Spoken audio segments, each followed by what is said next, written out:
Okay दोस्तों, अब हम लोग सुपरपोजिशन पे आते हैं, यानी gravitational force due to multiple masses. तो मान लो यहां पर बहुत सारे मास रखा हुआ है, point mass m1, m2, m3, mn, ठीक है। और यहां पर एक मास जिसके ऊपर हम फोर्स देखने वाले हैं, मान लो उसका मास है m0। रेस्पेक्टिव वेक्टर्स जो है वो हमारा दिया हुआ है।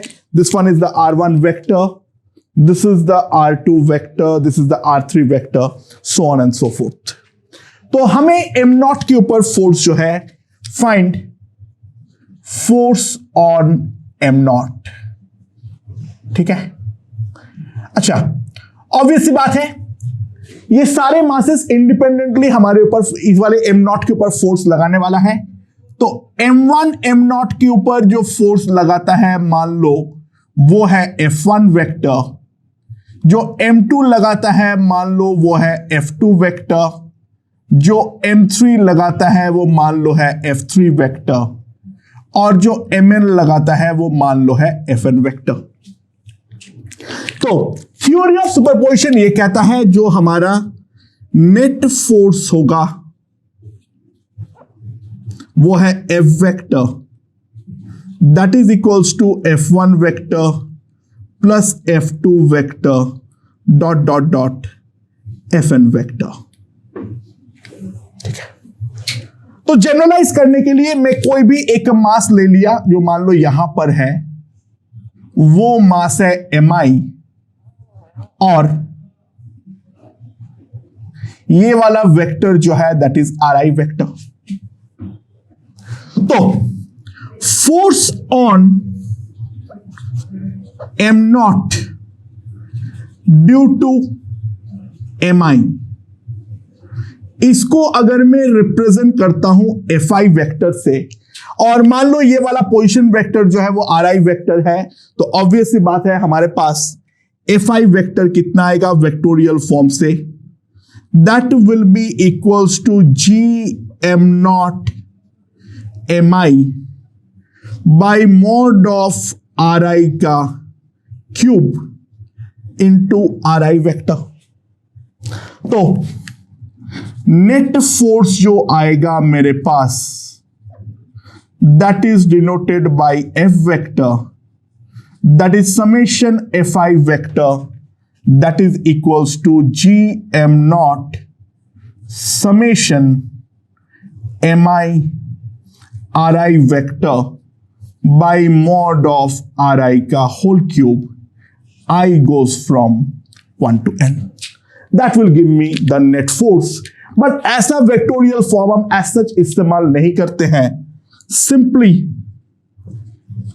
resolve into components, simply resolve into components to get the net force, ठीक है। समझ में आया?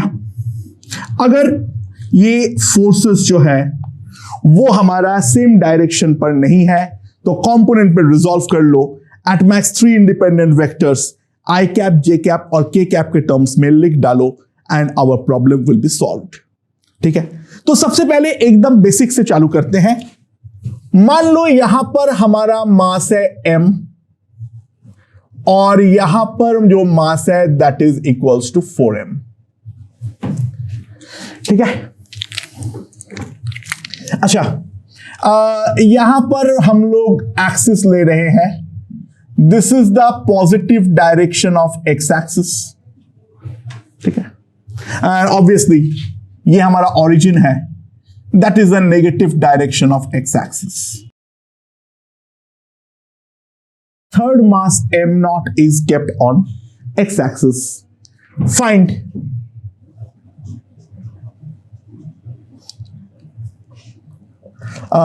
छोड़ो, draw f versus x graph. ये मैं बोल रहा हूं force on right to be taken as positive, force at right, right की तरफ अगर कोई फोर्स होगा तो उसको हमें पॉजिटिव फोर्स लेना है, ठीक है।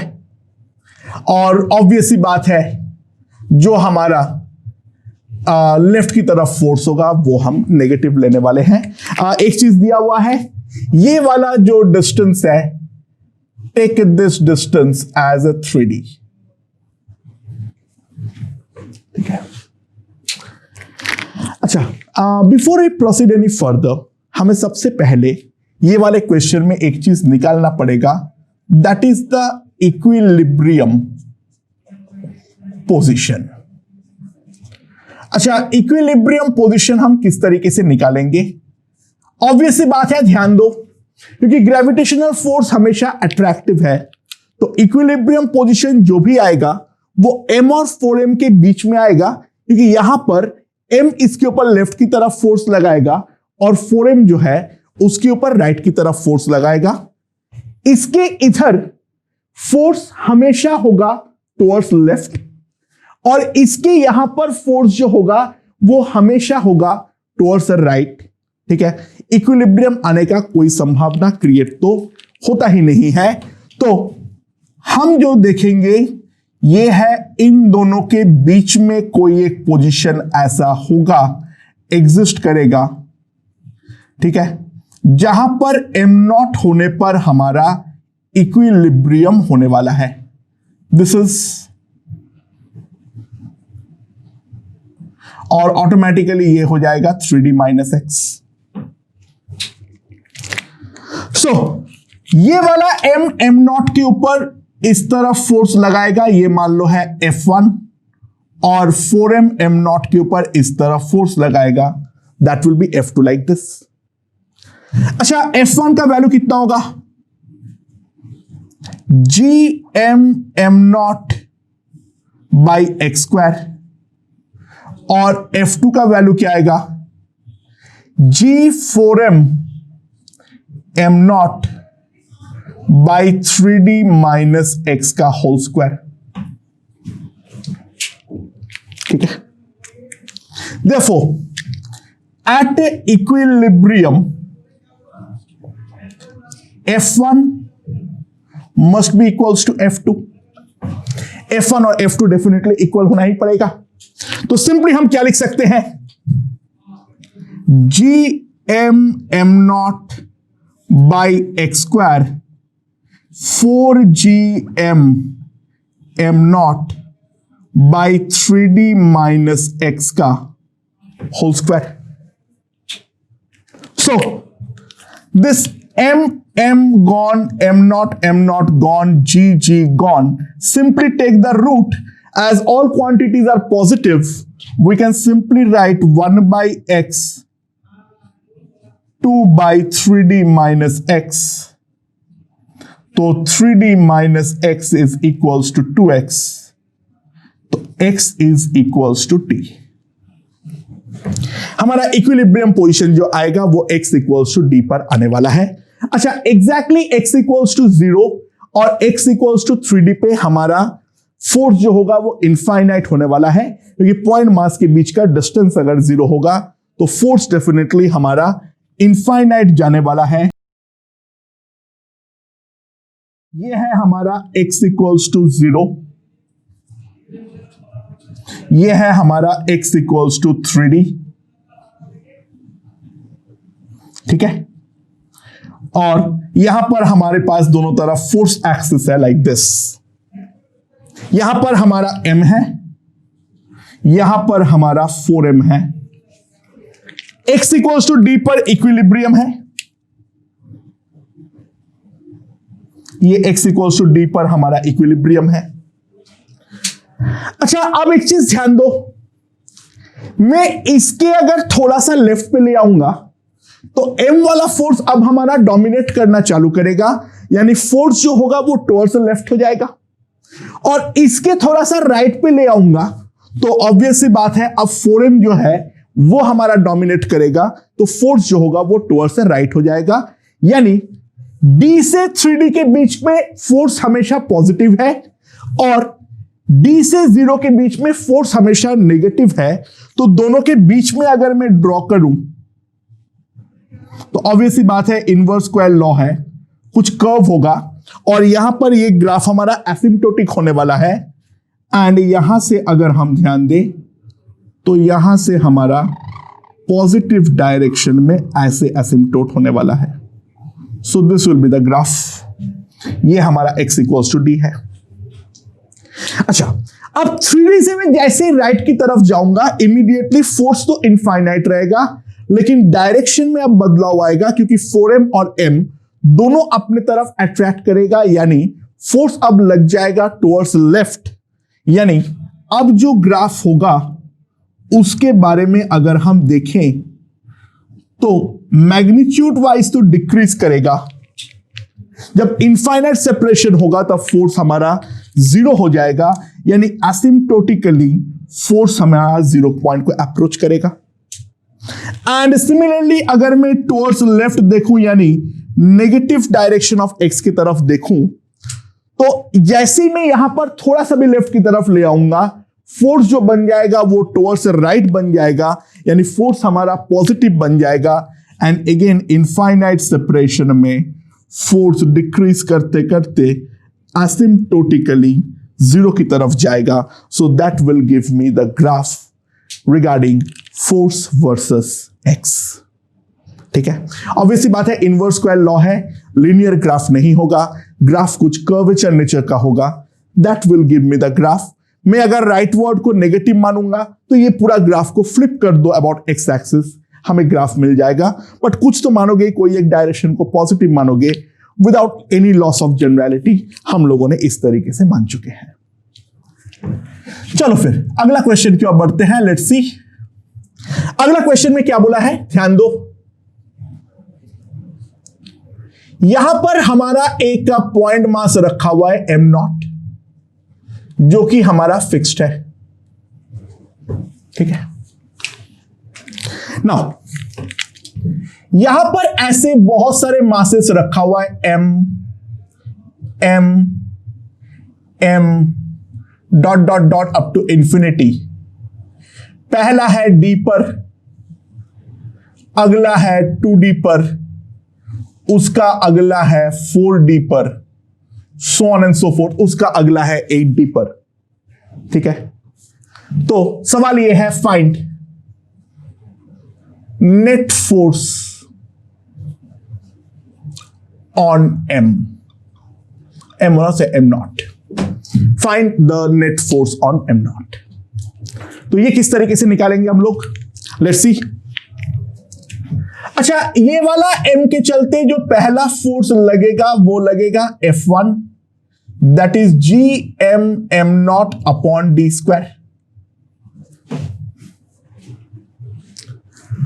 अगला फोर्स F2 जो लगेगा वो भी टुवर्ड्स राइट ही लगेगा, that will B gm0 into m by 2d का होल स्क्वायर। F3 जो लगेगा अगला, that is gm0 by m 4d का whole square, so on and so forth. और ये सारे फोर्स होगा टुवर्ड्स राइट। तो जो नेट फोर्स होगा, जो हमारा नेट फोर्स होने वाला है, that will be equals to gmm0 by d square 1 plus 1/4 plus 1/16 plus 1/64 dot dot dot up to infinite terms. Now this is infinite GP, जिसका फर्स्ट टर्म है 1, कॉमन रेशियो है 1/4। सो ये जो आएगा f, that will be equals to gmm0 by d square a by 1 minus r। 4 minus 1 तो कितना आ जाएगा, this is 4gmm0 by 3d square. जो हमारा नेट फोर्स होगा that will be equals to 4gmm0 by 3d square. और ये वाला फोर्स का डायरेक्शन जो होगा that will be definitely towards right. ठीक है, ओके दोस्तों, अगला क्वेश्चन देखते हैं। लेट्स सी क्या बोला है। एक लाइन पे 2 मास रखा हुआ है, यहां पर है m और यहां पर है 2m। इन दोनों के बीच का डिस्टेंस जो है that is equals to g। ठीक है, ये हमारा फर्स्ट मास है और इसको हम बोलेंगे second mass. A third mass m is kept such that force on first mass is equals to 6gm square upon d square। तो सवाल यह है, फाइंड लोकेशन ऑफ थर्ड मास।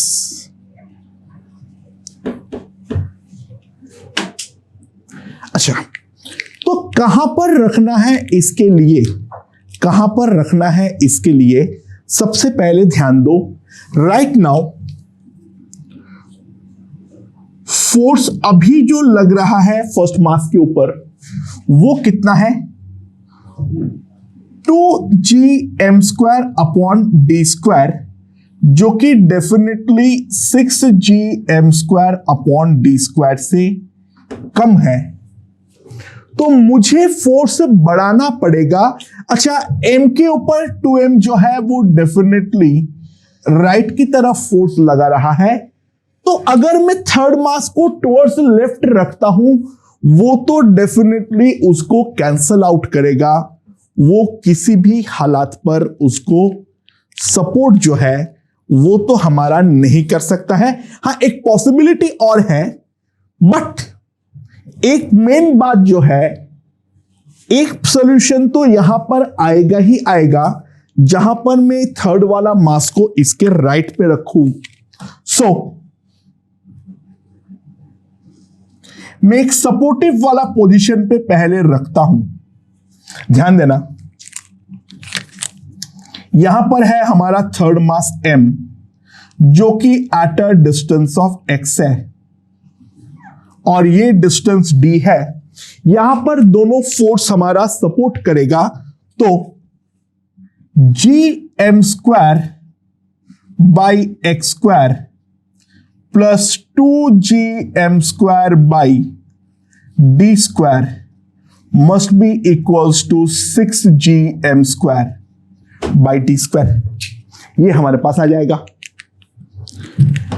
और gm स्क्वायर कैंसिल कर दो तो हमारे पास आ जाएगा 1 by x square equals to 4 by D square. तो एक्स स्क्वायर आ जाएगा डी स्क्वायर बाई 4, तो x इक्वल्स टू आ जाएगा प्लस माइनस डी बाई 2। अच्छा, प्लस डी बाई 2 वाला सॉल्यूशन तो ऑब्वियस है, मेरे ख्याल से वो समझ में आ चुका है। क्या माइनस वाला सॉल्यूशन एक्सेप्टेबल है या नहीं है? ध्यान दो, वो ऑब्वियसली एक्सेप्टेबल नहीं है, क्योंकि अगर मैं यहां पर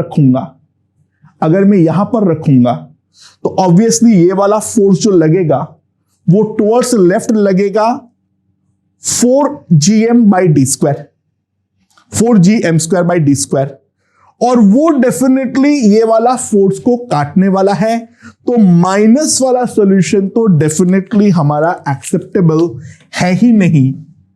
तो x जो आएगा that has to be at plus D by 2। ये एक सॉल्यूशन डेफिनेटली हमारा एग्जिस्ट करेगा, लेकिन और एक सॉल्यूशन भी तो एग्जिस्ट करेगा जहां पर हम थर्ड वाला मास को at a distance of y यहां पर रखता हूं। ये वाला फोर्स इतना बड़ा हो जो कि 2m उसको कैंसिल करने के बाद भी वो 6gm square by D square हो, यानी यहां पर अगर मैं ध्यान दूं gm square by Y square minus 2gm square by D square must come out to be 6gm² by d², तो मेरे पास आ जाएगा 1/y², 8/d²। तो y हमारे पास आ जाएगा कितना? y हमारे पास कितना आएगा? That must come out to be equals to d/2√2। ठीक है, that must come out to be equals to d/2√2। यानी क्या आ गया हम लोगों को समझो, यहां पर मैंने लेफ्ट की तरफ रखा तो इसका फोर्स इतना ज्यादा हो that comes out to be gm² by y², जो कि वो ये वाला फोर्स को ओवरकम करने के बाद भी वो हमारा इसका 6gm² बाई d² जितना वैल्यू जो है वो टुवर्ड्स लेफ्ट हमें मिल रहा है। तो उसके करस्पॉन्डिंग सॉल्यूशन हम लोगों को यहां पर मिल चुका है एंड y जो है वो आया है d/2√2। यानी दो पॉसिबल पोजीशंस है, एक हमारा राइट की तरफ रखना है d/2 दूरी पे, या फिर लेफ्ट की तरफ रखना है at a distance of d/2√2। मेरे ख्याल से हमें यह चीज समझ में आ चुका है। ओके दोस्तों, अगला क्वेश्चन देखो। यहां पर दो मास है m1 और m2, दोनों के बीच का सेपरेशन है 2d। अब इसी प्लेन पे एक वर्टिकल लाइन पे जो कि दोनों से dd डिस्टेंस दूरी पर है, एक मास m0 रखा हुआ है at a distance of y। तो सवाल यह है जो find the force on m0 in the vectorial terms, i cap और j कैप का डायरेक्शन जो है वो हमारा दिया हुआ है। ठीक है, तो किस तरीके से निकालेंगे, लेट्स सी। सो यहां पर है हमारा m1, यहां पर है हमारा m2 और यहां पर है हमारा m0।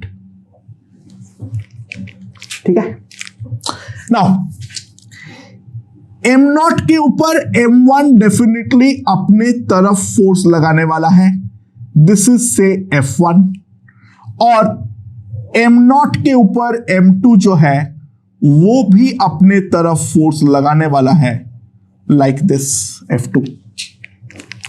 नाउ ये वाला डिस्टेंस जो है that distance is equals to y। ये वाला जो एंगल है वो है मेरा थीटा, ये वाला एंगल भी बाय सिमेट्री डेफिनेटली थीटा है, ये d है, ये हमारा d है। ठीक है, अच्छा F1 का मैग्नीट्यूड कितना होगा? ये अगर d है, ये अगर y है, तो ये वाला डिस्टेंस है √d² प्लस y²। तो g m1 m0 by d² plus y²। और सिमिलरली F2 का जो वैल्यू होगा that will B g m2 m0 upon d² plus y²। ना यहां पर F1 का दो कंपोनेंट है, एक है हमारा cos थीटा डाउनवर्ड और एक है sin थीटा टुवर्ड्स लेफ्ट।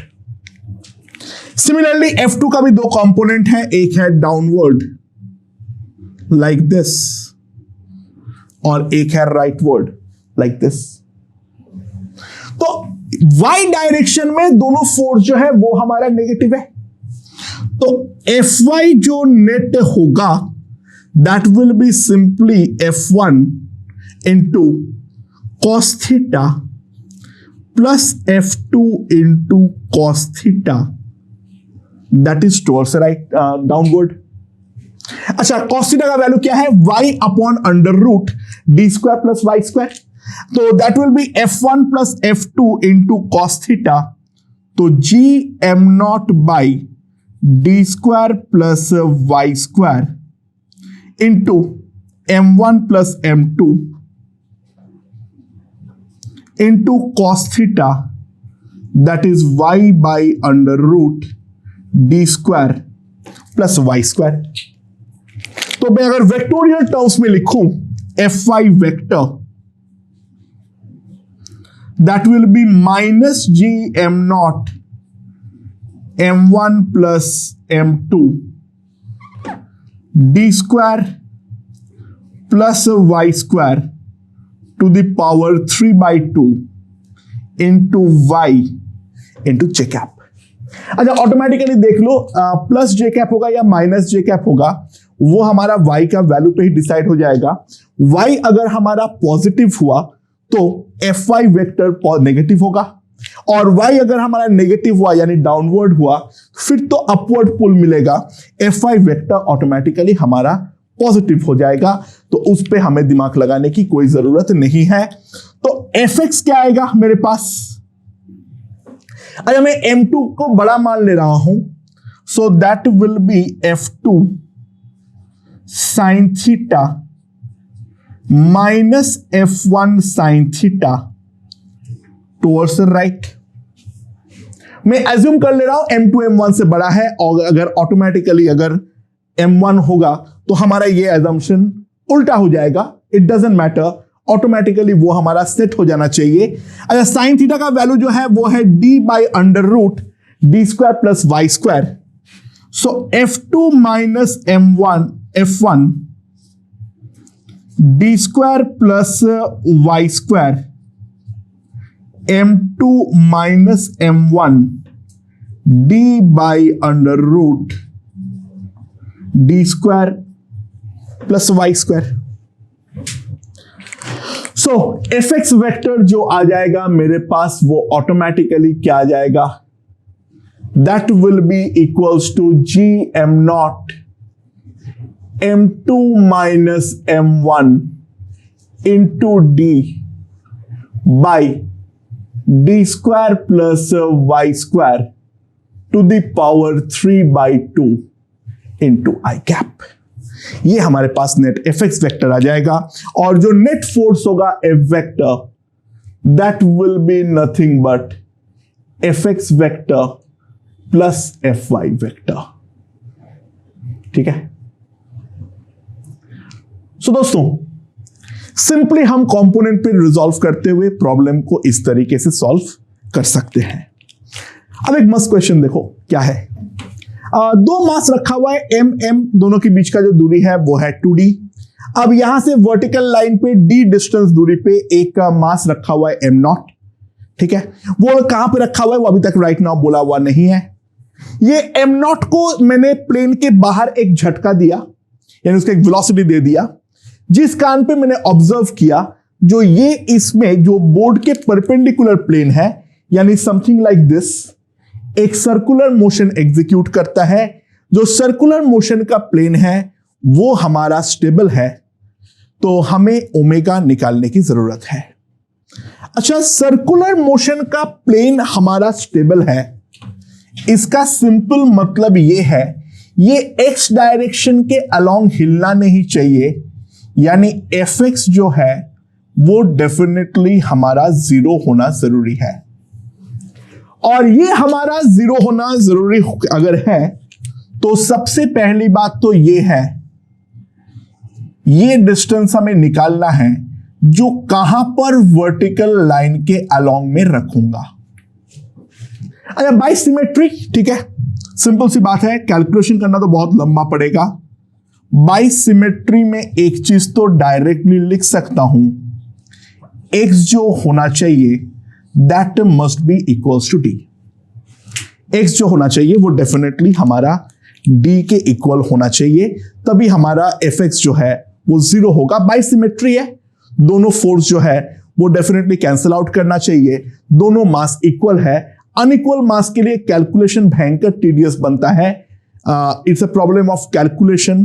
ठीक है, वो इतना ज्यादा लंबा बन जाता है जो उसके बारे में हम बातचीत नहीं करेंगे। अच्छा, m अब m0 के ऊपर डेफिनेटली ऐसा फोर्स लगाएगा, और ये वाला m0 भी इस तरीके से ऐसा फोर्स लगाएगा। fx तो दोनों कैंसिल करेगा।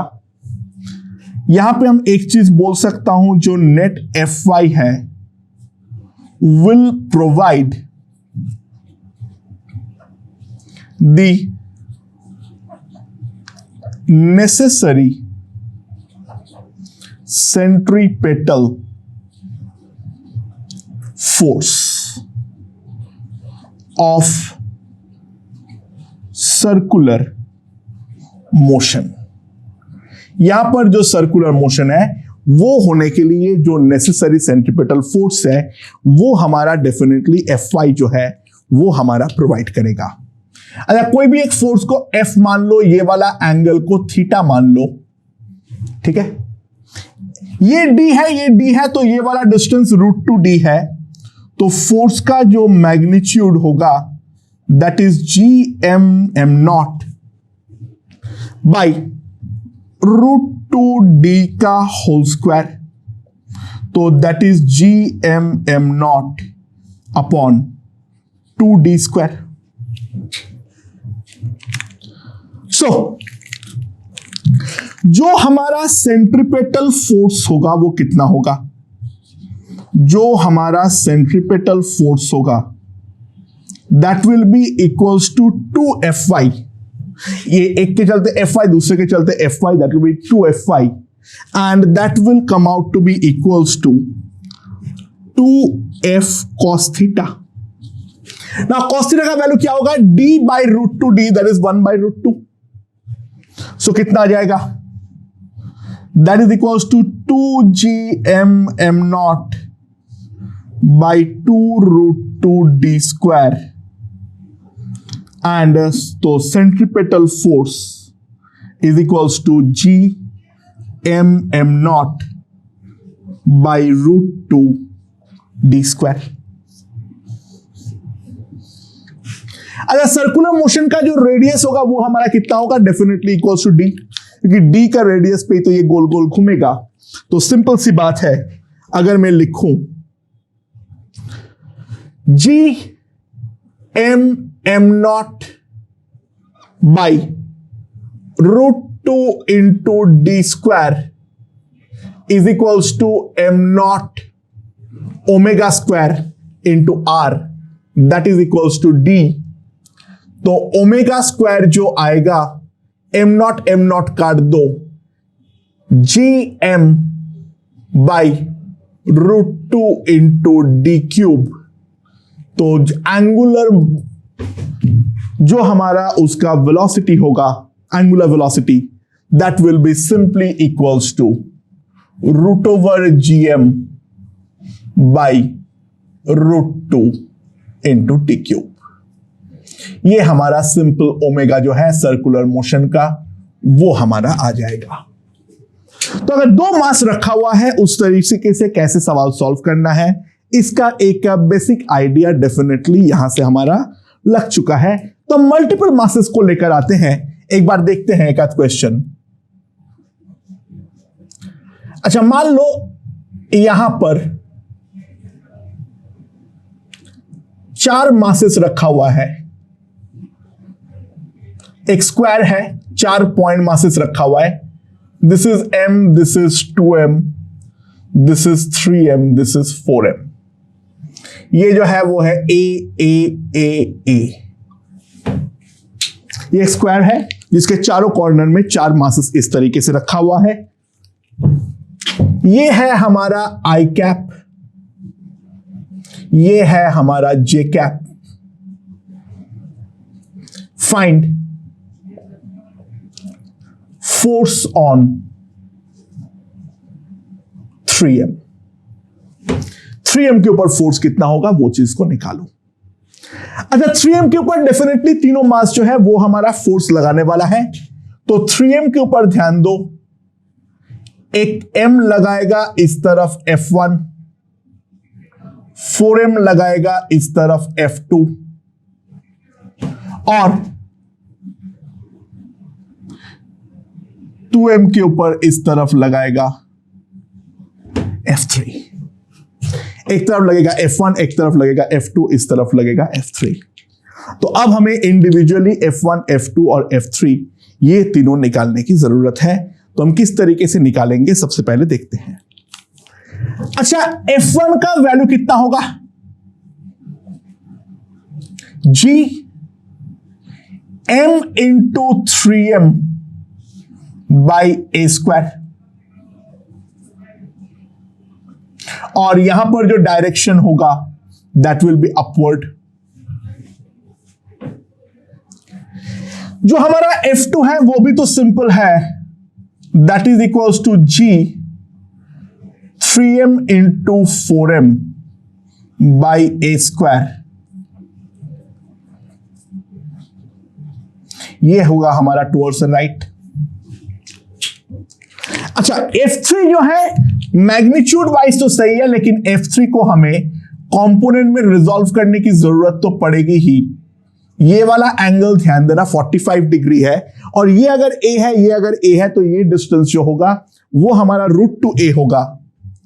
तो F3 जो होगा 3m into 2m by √2a का whole square, that is equals to 2a square, and that will be like this. तो नेट जो हमारा fx होगा that will be simply F2 plus F3 cos 45 degree, और जो Fy होगा that will be F1 plus F3 sine 45 degree. So Fx क्या आ जाएगा मेरे पास? F2 12 gm square by a square. F3 का वैल्यू कितना है? 2 तो पहले कट कर दो, 3g m square by a square into cos 45, that is √2। So fx हमारे पास आ जाएगा gm square by √2a square, कितना आ जाएगा? 12 √2 प्लस 3।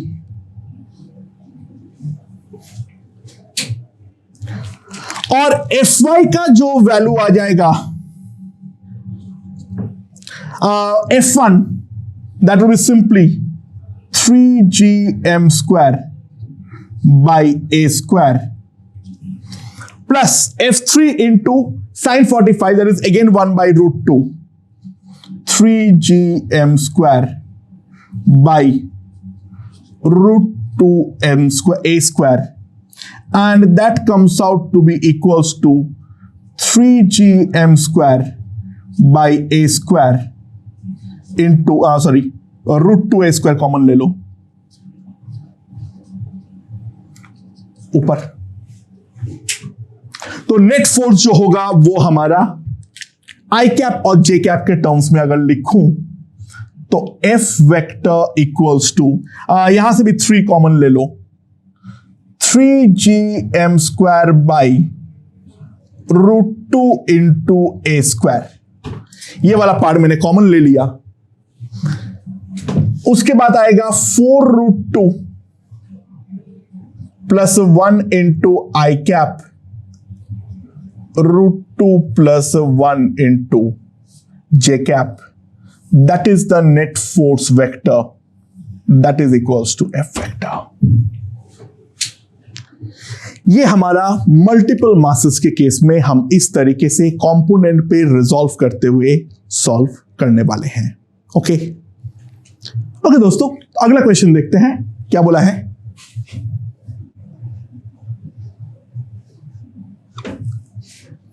हमारा एक रेगुलर हेक्सागन है लाइक दिस।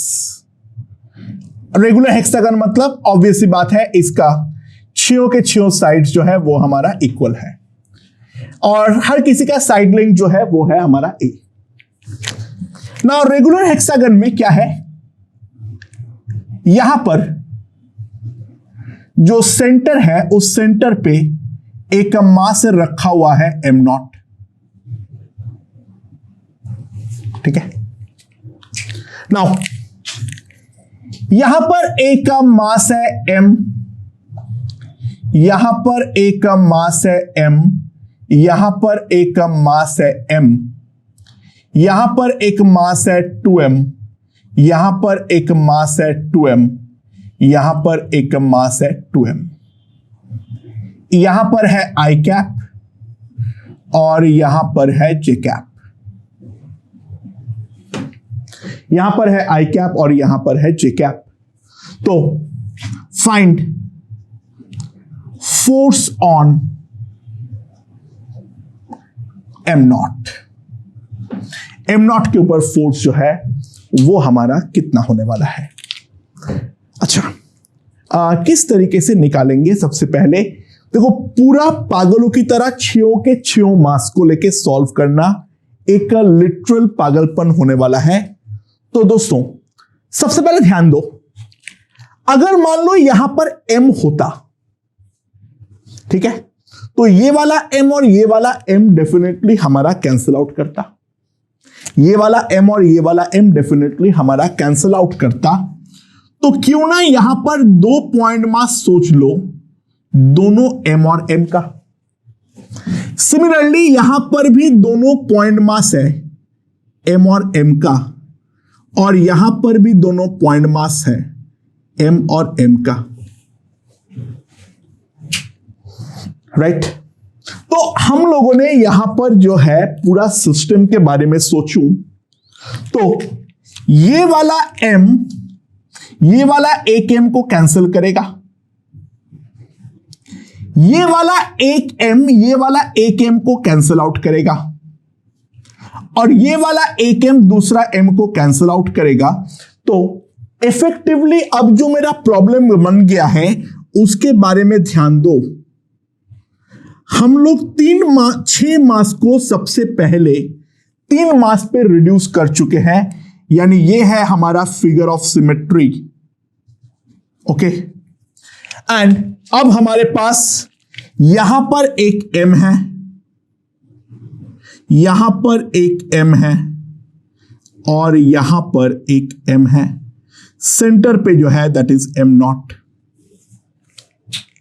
अच्छा, ये वाला डिस्टेंस जो है वो है हमारा a m नॉट के ऊपर m लगाएगा force towards left, m not के ऊपर m लगाएगा force like this, m not के ऊपर m जो है वो फोर्स लगाएगा लाइक दिस।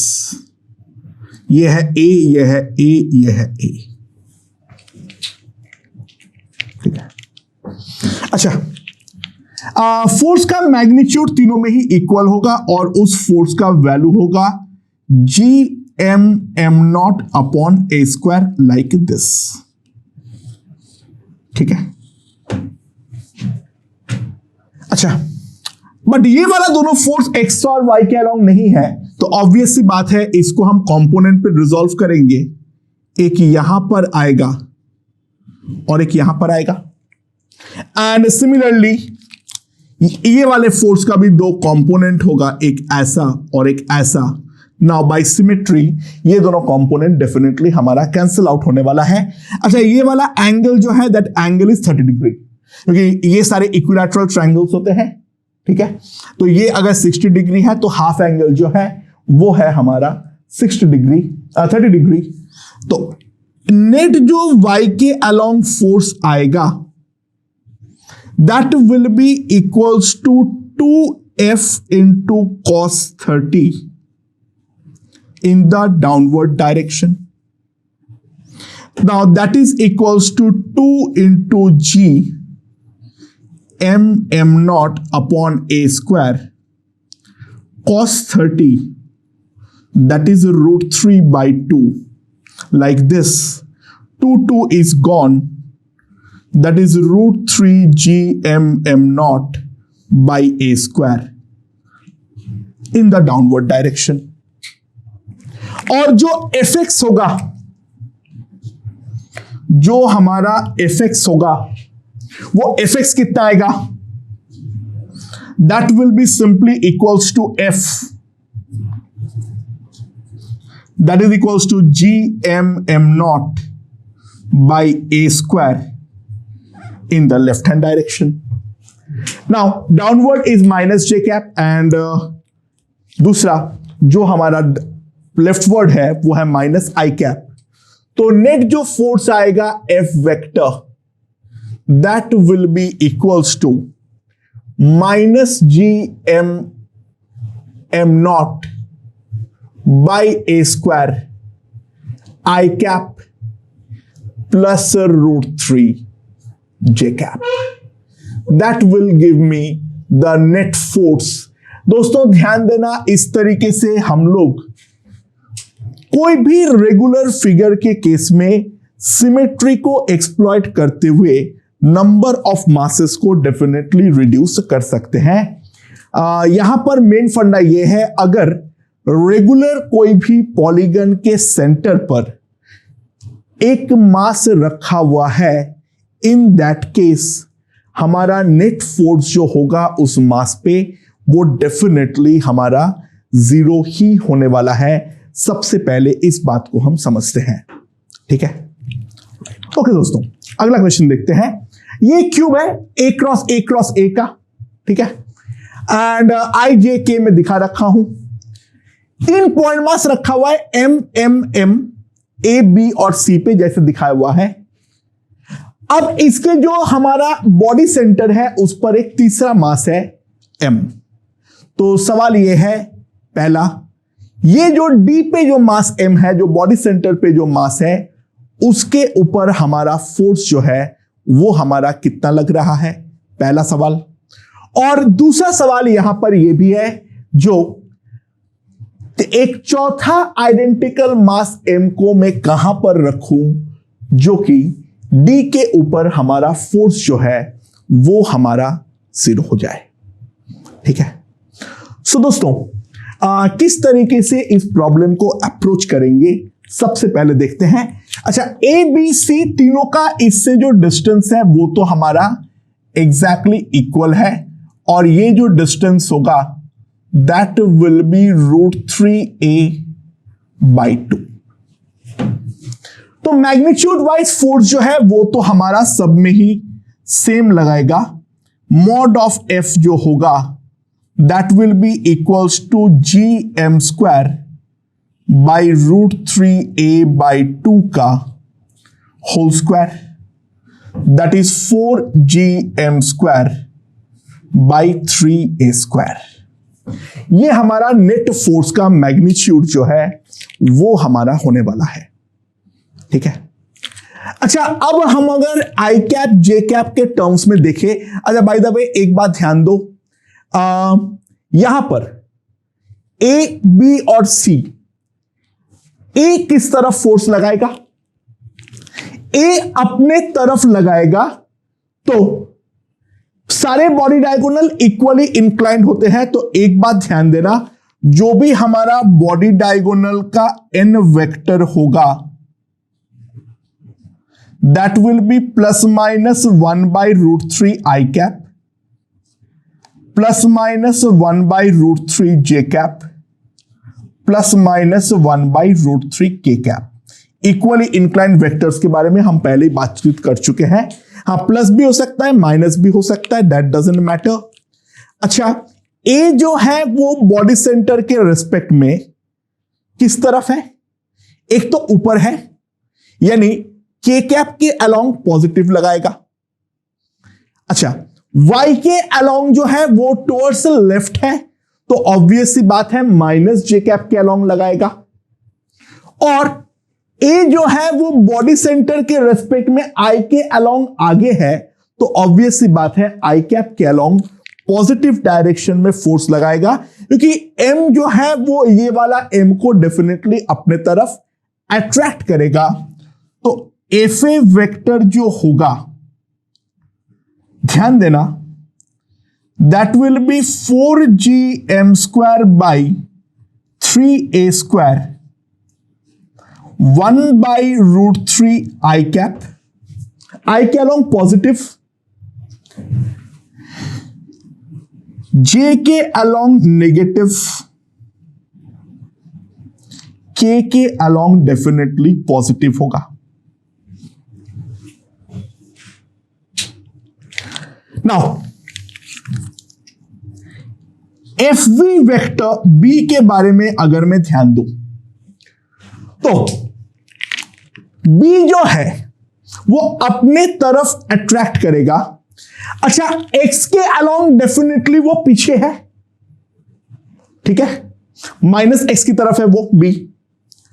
वाई के रेस्पेक्ट में डेफिनेटली आगे है, और ऊपर के रेस्पेक्ट में डेफिनेटली आगे है, तो एफ बी वेक्टर जो होगा that must be equals to 4gm square, I के अलोंग पीछे है, ठीक है, तो -1/√3 आई कैप। जे के अलोंग जो है वो डेफिनेटली आगे है, +1/√3 जे कैप, और के अलोंग भी आगे है, तो 1/√3 into K cap. Now F C last. अच्छा, एफ सी वेक्टर के बारे में अगर मैं देखूं, यहां पर 4gm²/3a² तो आएगा ही आएगा। अब आई के अलोंग सी जो है वो डेफिनेटली हमारा पीछे है, आई के अलोंग जो है वो डेफिनेटली हमारा पीछे है।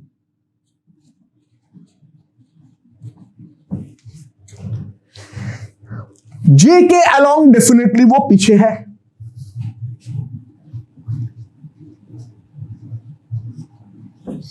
और के अलोंग डेफिनेटली वो पीछे है, ठीक है, क्योंकि ये भी तो डाउनवर्ड ही है, तो -1/√3 इंटू के कैप।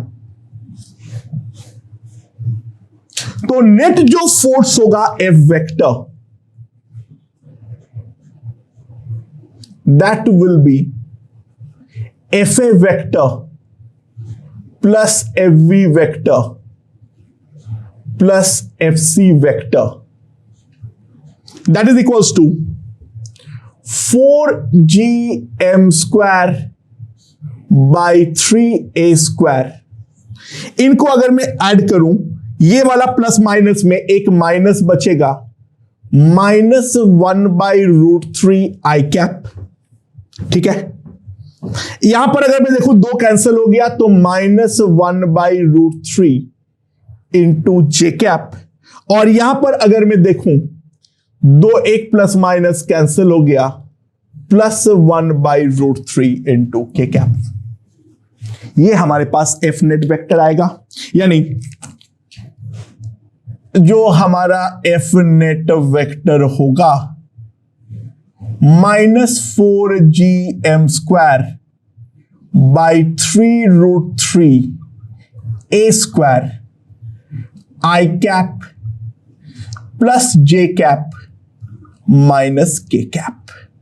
ये हमारे पास नेट फोर्स जो है वो in terms of I cap, J cap and के कैप हमारे पास आ चुका है। अगर मैग्नीट्यूड निकालेंगे, इस वाले वेक्टर का मैग्नीट्यूड √3 है, वो कैंसिल आउट हो जाएगा, तो magnitude of F net vector अगर कोई पूछेगा,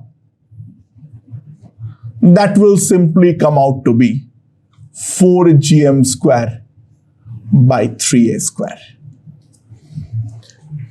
मैग्नीट्यूड वाइज सब कुछ हमारे पास आ चुका है। I hope this one is perfectly clear and understandable. अब सवाल यह है, जो चौथा पार्टिकल कहां पर होगा, जो कि हमारा नेट फोर्स हमें डी पे 0 मिल जाए, तो एफी वेक्टर जो भी होगा ई पे अगर मैं लिखूंगा 0 करने के लिए, that must be equals to minus F net vector. So इसका अगर मैं देखूं, so that must be equals to 4gm²/3a², 1/√3 I cap plus 1/√3 J cap minus 1/√3 K cap होना चाहिए। यानी ई डी के रेस्पेक्ट में आई के अलोंग आगे होना चाहिए, जे के अलोंग आगे होना चाहिए, बट के अलोंग पीछे होना चाहिए। यानी डेफिनेटली हमारा कोई ना कोई एक कॉर्नर तो लेगा। एक्स वाई दोनों पे आगे जाओ, वाई पे नीचे जाओ, एक्स वाई दोनों पे आगे जाओ, ऐसे गया ऐसे आया और इस पे नीचे गया, तो डेफिनेटली हम ध्यान दे सकते हैं this will be the point ई, जो कि बाई सिमेट्री होना भी चाहिए था। यहां पर सारे वेक्टर्स आपस में कैंसल आउट करता, तो पॉइंट ई का जो हमारा लोकेशन है, मेरे ख्याल से हम आसानी से निकाल दिए हैं। अच्छा, अगर लॉजिकली तुम ई को निकाल दोगे फिर गेम बहुत सिंपल है, फिर फर्स्ट पार्ट को निकालना बहुत आसान होता। ध्यान देना, ई पॉइंट को मेरे ख्याल से मैं लॉजिकली निकाल सकता हूं, ठीक है, अब तो निकल जाएगा। ये ए बी ऐसा डायगोनल के अलोंग अगर है, ए बी अगर ऐसा फेस डायगोनल के अलोंग है, ठीक है, तो सी डी ऐसा वाला क्रॉस फेस डायगोनल हमारा होना चाहिए, तब ये कैंसिल आउट होगा, ठीक है। सिमेट्रिक पोजीशन में चारों कॉर्नर में एक एक हमें मिल जाए तो ऑब्वियस सी बात है यहां पर हमारा कैंसिल आउट हो जाता है। तो सिंपली एक का ही निकालो, एफ का निकालो, उसका जो मैग्नीट्यूड आएगा वही F A plus F B plus F C का मैग्नीट्यूड आएगा। डायरेक्शन के लिए बस उस पर एक माइनस साइन लगा दो, यानी पहले एफ ई वेक्टर निकाल दो और उसका जो माइनस है वो हमारा पहला पार्ट का आंसर होने वाला है। तो अगर मल्टीपल पॉइंट मासेस हैं, उन क्वेश्चनों को लेकर कैसे डील करना है वो हम लोग अभी तक समझ चुके हैं। अब हम लोग कंटिन्यूअस बॉडी सिस्टम की तरफ मूव करते हैं। ओके।